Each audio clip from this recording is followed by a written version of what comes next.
நான்வெஜ்ஜில் தான் கோலா உருண்டை செய்யணுமா? டேஸ்ட்டில் எந்த காம்ப்ரமைஸும் இல்லாமல் வெஜ்ஜில் எப்படி செய்யலான்னு பார்க்கலாமா? அதுக்கு கொஞ்சமாக மீன் மேக்கர், 2 பெரிய சைஸ் வெங்காயம், கொஞ்சமாக கருவேப்பிலை, 1 பச்சை மிளகா, அதோட பொட்டுக்கடலை, கிராம்பு, பட்டை, ஏலக்காய், மிளகு சீரகம். ஃபஸ்ட் இதை மிக்சர் ஜாரில் சேர்த்துக்குவோம்.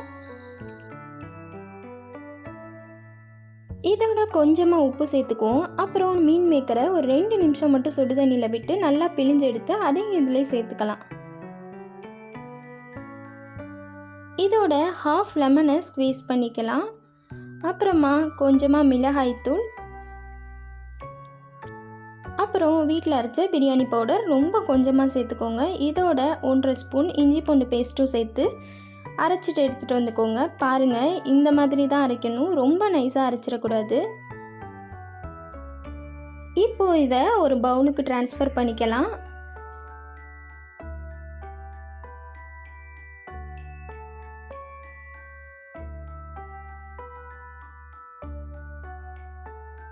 இது கூடவே நம்ம நறுக்கி வச்சுருந்தோம் இல்லையா, வெங்காயம், கருவேப்பிலை, மிளகாய் இதெல்லாம் சேர்த்துக்கலாம்.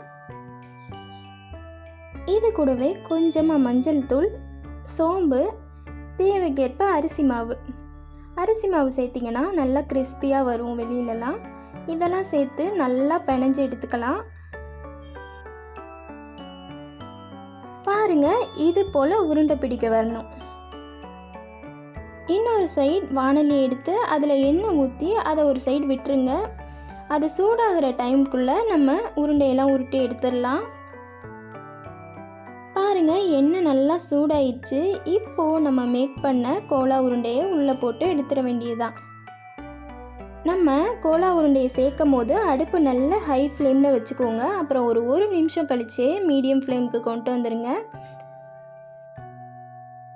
பார்த்தீங்களா, நல்ல கிறிஸ்பி பால்ஸாக வந்துடுச்சு. இப்போது இதை எண்ணெயை வடிச்சிட்டு எடுத்துக்கலாம். இதை நீங்கள் ஒரு டைம் செஞ்சிங்கன்னா திரும்ப திரும்ப செய்வீங்க. அவ்வளோ டேஸ்ட்டாக இருக்கும். வெளியில் கிறிஸ்பியாக, உள்ள சாஃப்டாக. ஃபைனலாக ரெடி ஆயிடுச்சு. ஒரு டிஷ்யூ பேப்பர் வச்சு அதில் எடுத்து வச்சுக்கலாம். நெக்ஸ்ட்டு செகண்ட் பேட்சும் போட்டு எடுத்துக்கலாம்.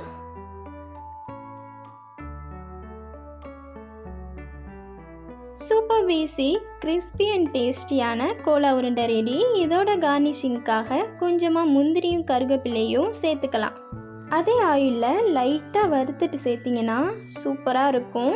இது மாதிரி ரெசிபிஸ் பார்க்க நம்ம சேனலை சப்ஸ்கிரைப் பண்ணி சப்போர்ட் பண்ணுங்கள். தேங்க்ஸ் ஃபார் வாட்சிங்.